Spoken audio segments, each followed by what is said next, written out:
Hi there, and welcome back to the channel. Seems like it's been a minute since I've made a video, I guess because of the house party weekend I had. I made a bunch of videos from that, and then just coming down from that, then life, gets in the way. But I'm back at it again. I got the place, this studio space all set back up, and I've made my first forays into listening to these drum bits, which I think turned out okay.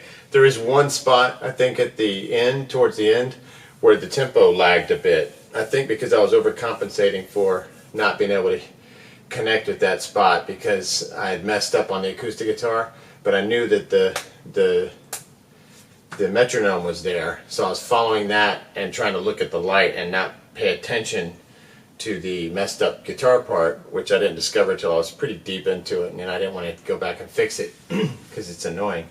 And that might be the area where it got a little slower. But it's minimal.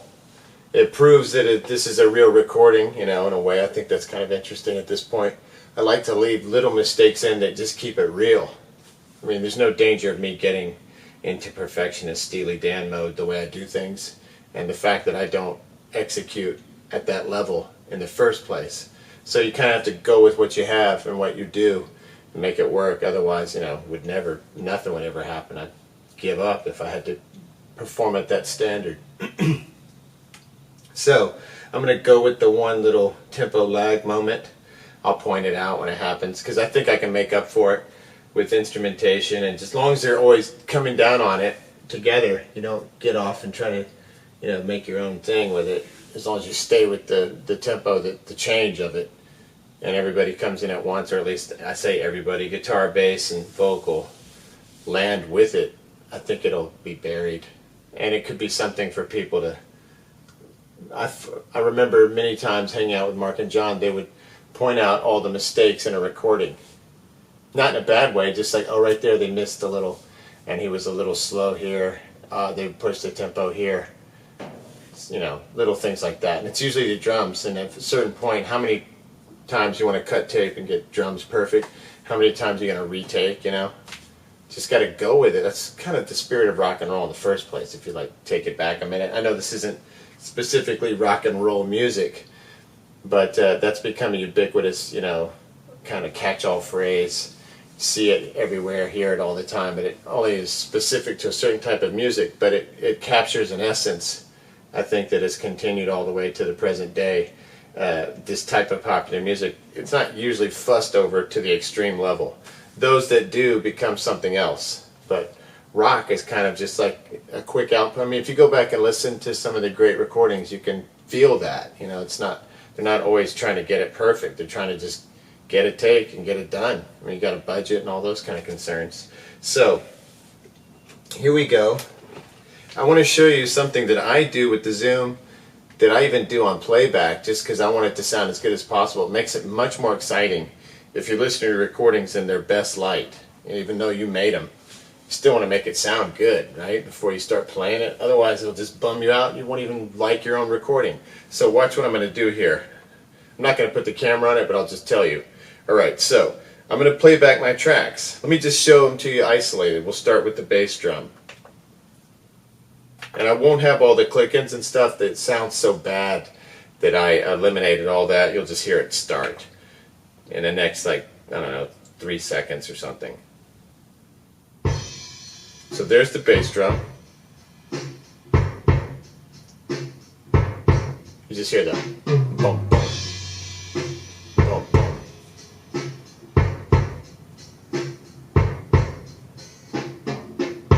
So it's 2 beats, unless I'm hitting a cymbal, then it's obviously 1 beat. So it's the whole thing, it's very repetitive. Alright, let's hear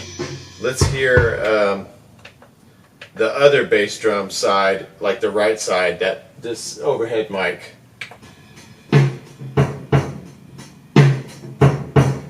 Same bass drum, but as you can see it's pitched up. You're not capturing the lowest of the low, so that's kind of cool. It's part of what gives this this miking configuration makes it work. I like that mic, it sounds good. I like what it... That's cool, right there. That's the tom moment on the chorus.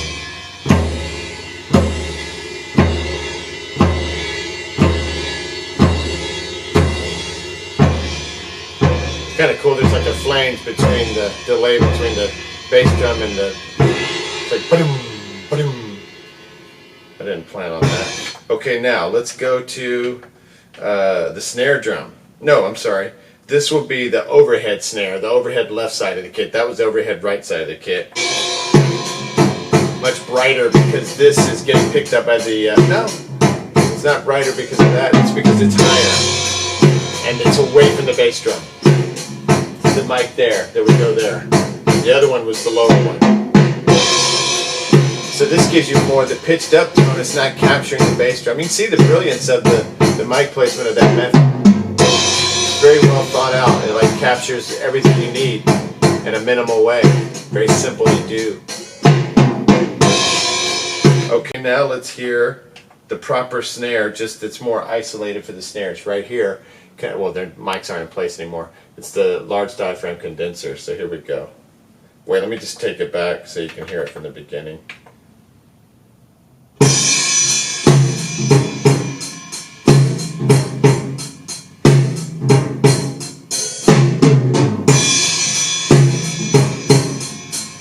You can hear the compression. Squeezing it.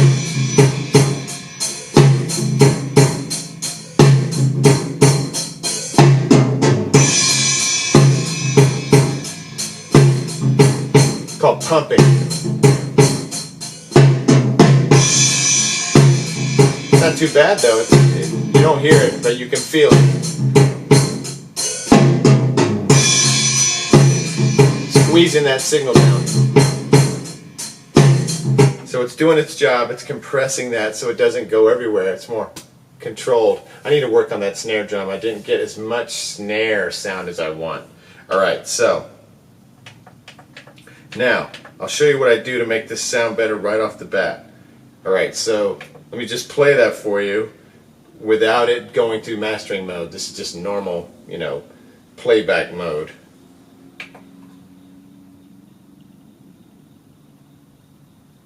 And then we'll do the mastering mode. I'll show you how much better it sounds.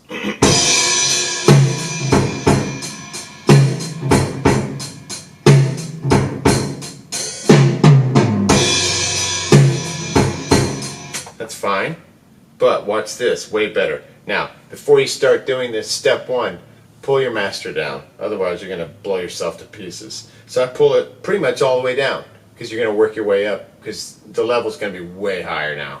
Alright, now go to Effect, turn it on, and then go to the algorithm that is called Mastering. Now go down to Input Screen, Input SRC, Input, not Input Screen, but Input Selection, whatever. Okay, so it says track 1 and 2 on mine right now, and as soon as I went to it, I'm going to turn the wheel until I get to past 24 to where it says master. Now every channel is affected. It's a master recording. Now I'm going to go to edit, and I'm going to, your first thing you see, compression, lo-fi, 3-band EQ. I'm going to leave the crossover low and high at 50 Hertz, but my high I'm going to move that to 5. My mid I'm going to drop down to 5. My low I'm going to drop definitely down to 5. Don't leave that low on 10 or you'll hate it. You can even drop it to 3. Depends on how heavy your bass is. I'm going to leave it on 5 for now. Your mix, I'm going to just put it on 5 as well. High, mid, high at 5. I find 5 works. Don't ask me why. Low is 5. Good. Alright, now I'm going to go to the next one, the normalizer. I don't need extra gain. Adds noise. So I'm going to go to 0. Now if your recording needs it, then use it. But you want to keep the gain as low as possible at this phase. Alright, so 3-band EQ, bass. I might leave it. No, let's just try 5 again. Because remember, this is just the drums. If I was doing the entire song, I would probably readjust. Now you have level. You can change that level to have less of this or more. I'm going to just leave it at 62. The dimension, the room dimension thing, I'm going to keep that off, of course. Patch level 24, I leave that there. The noise reduction, I go to off on that. I don't want any of that stuff. I never did like Dolby NR or any of those things. All those did was eliminate tape hiss, but it also took off all the top end and some of the magic for me. So I always go for the no noise reduction, the non-reduction of noise. Do not need noise reduction, in other words, if I can get that phrase out and make it make sense. Okay, now I'm going to drop levels on everything because I don't, well actually let me leave the levels here hot at, no, we're just going to see what happens. Not going to worry about levels. We're going to just see what happens when we play it back. Now, the levels are going to be down a bit because I've got the master, so it'll take a minute to get it up, but I think you'll see that the results are worth doing this whenever you do playback. Especially when you play back for like a band you're recording for, make sure you do this. Okay, I'm going to get the levels up. Input 1 I've got at 100 unity gain. Next one, the same thing.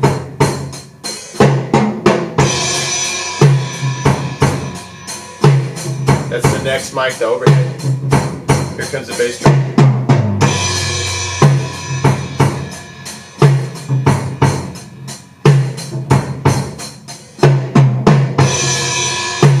Okay, these are well recorded because it's holding level really well.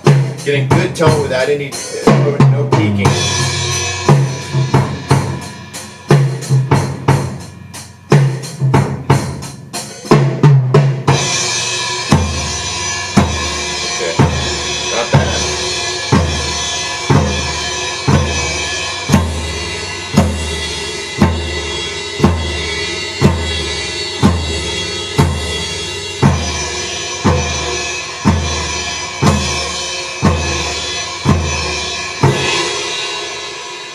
Okay, that spot right there was challenging because the doom, doom, doom, and I'm probably not hitting them every time there's a different level, and I can fix that if it's out of whack. I can change the levels in Audacity, and I'll check that in the next video. Alright, so here we go.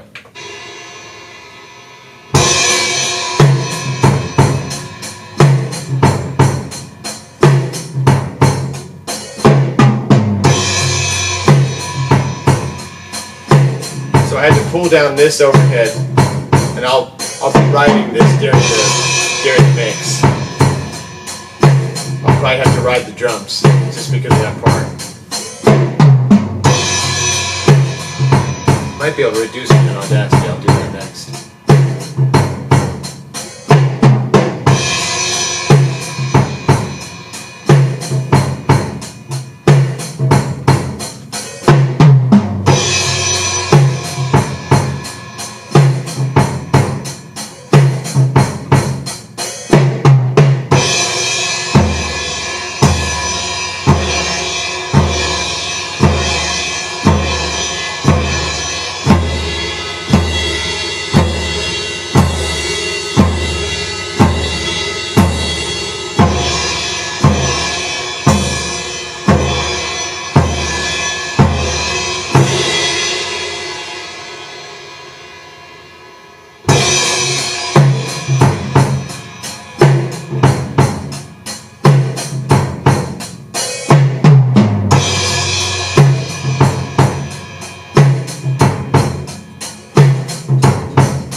Okay, that's where the tempo slowed down.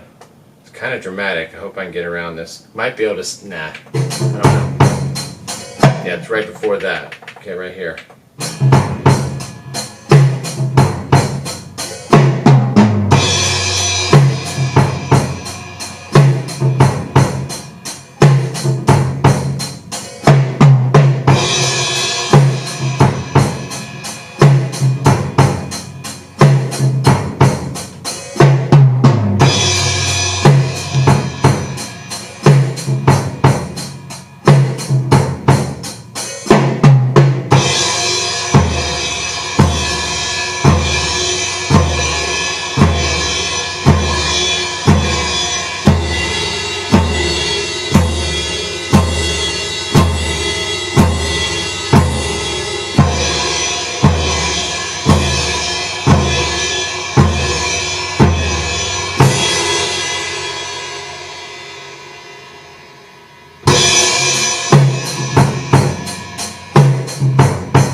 Excuse me.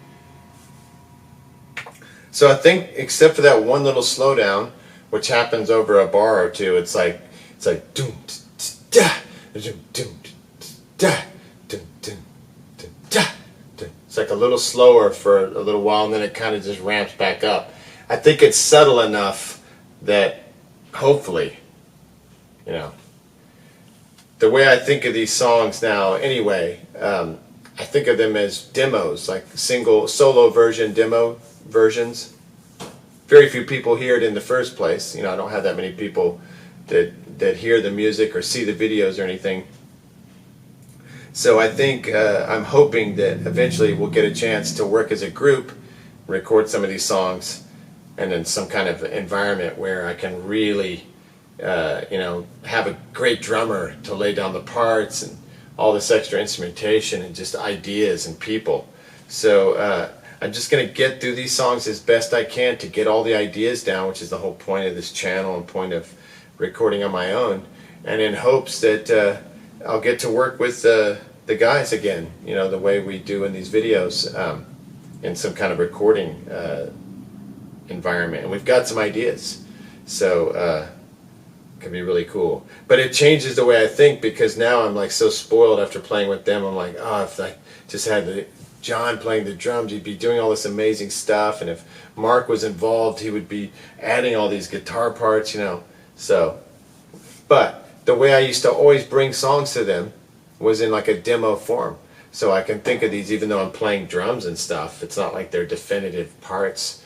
It's just a way to keep time so I can get the song out, get it all recorded, get all the parts in place, and think about arrangement, stuff like that.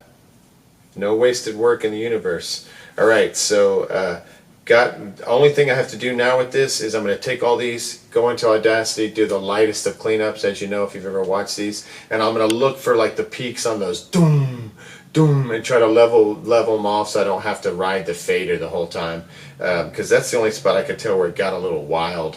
That little tempo shift got a little wild there. Other than that, I think the tracks are fine. It's not the greatest in the world, as you know, but I think it's good for these purposes. It gets the job done. All right, so the work to do now is the little bit of post-production to get it cleaned up and get it working right.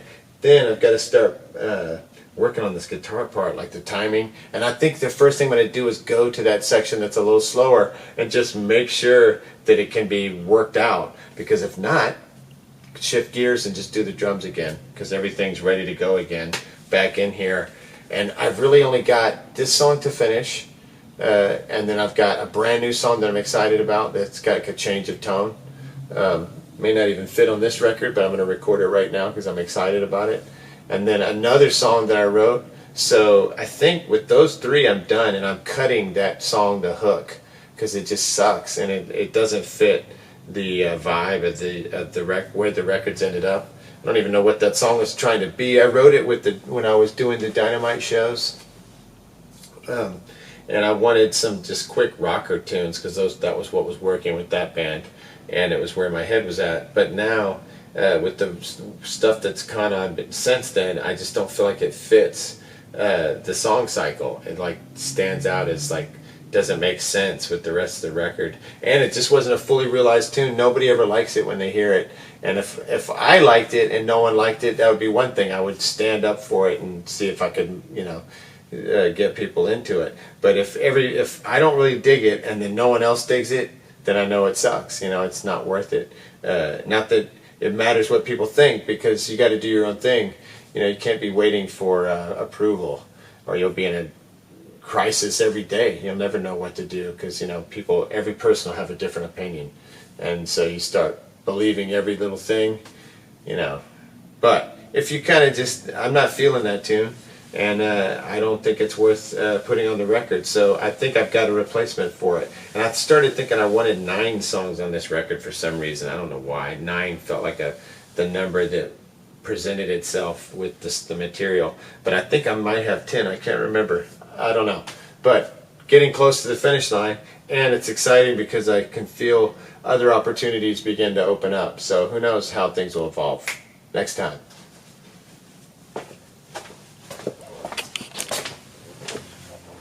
Okay, rather than make a whole new video, I just quickly did it because I forgot I had this computer up here and it will do everything. It just doesn't, I didn't want to make a QuickTime movie capture of it because it's an old computer and then I'd have to, long story, but I decided to just quickly do the behind the scenes work that I do in Audacity, and let me quickly explain that to you. And if you have interest in doing this, I have tons of videos where I do this over and over again. Like basically every time I start a new song, I do this process, and I've documented almost every time. Maybe a few times I haven't.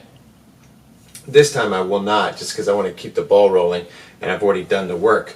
But I want to show you how much better it is after recording it versus after I do my thing on it and bring it back in.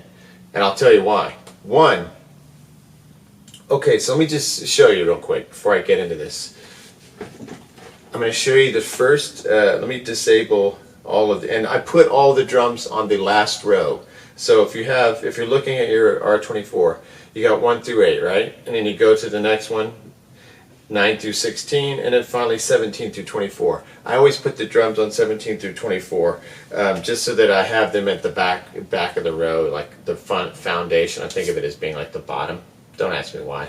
I guess because I think of the vocals being number 1, the guitars, all that stuff being on the front row, bass and all the extra things behind that, and then finally the drums. You can do whatever you want, of course. Alright, so I'm going to disable that whole back row so that you won't hear it. And instead, let's play, and I've got it like at regular level, the same level I had it just a second ago. Let me just play back a sample of that, the original drum take. This is what, and I've put it in mastering mode. Everything we did on camera a minute ago. Here's what you get.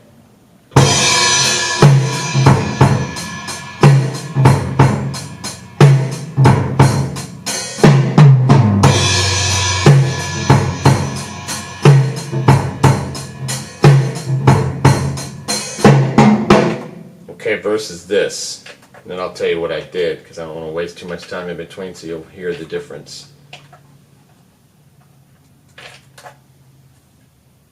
So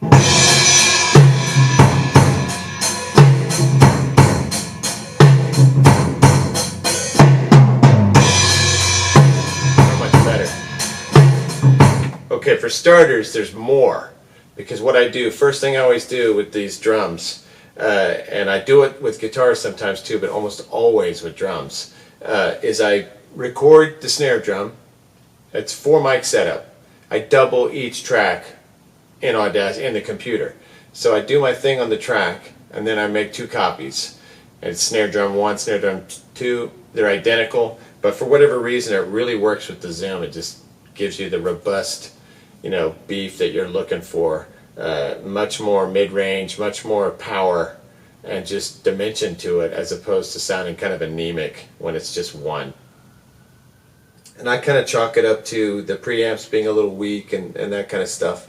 I mean, we're making do with, I got this thing for $200. I think they retail now for like $400 or something, making a record with this crazy thing, it's pretty nuts. So you just make do with what you can make it work with, make it sound good, and I think it sounds great. So listen how much better this is for start. And the other thing I do besides doubling it, don't do much. No noise reduction anymore, because I could tell that was adding some weird artifact. So no more of that. Don't need noise reduction. It's not that noisy or anything. It's just loud drums, So I only do a little bit of cut on the classic filters on Audacity. I cut it to like usually. You can go up to 100K, but I usually do drums as low as like 20, 30, 40, depending on which drum it is. But a lot of times, like vocals and stuff, you can cut it at like 100, and it sounds great. Just cuts out the extra garbage. So you clean up all that kind of frequency garbage as much as you can. But you got to be careful, because if you dial out too much, you lose some of that low end thunder, So I don't dial the bass drum out too much, but I get rid of bass and instruments that don't need it as much, and the sound gets rid of that congested sound. It sort of cleans things up. I don't know how it works, but it's brilliant. And that's pretty much all I do, a subtle management of frequencies. That's it. And then I put it back out, but I double it. So it goes from sounding like this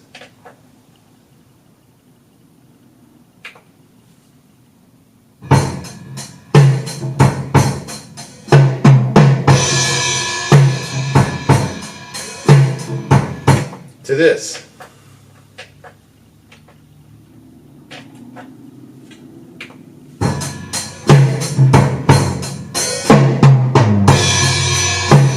So much more in your face, more clarity. What I'm looking for is that impact, you know? I want impact. Because that's what I think makes things sound heavy, and like, talk about heavy, it's not guitar tone, it's the impact, you know, everything coming down at once. Okay, so that was a quick bit of work to get the drums dialed in, and now no more excuses, it's time to start practicing the guitar part. All right, next time.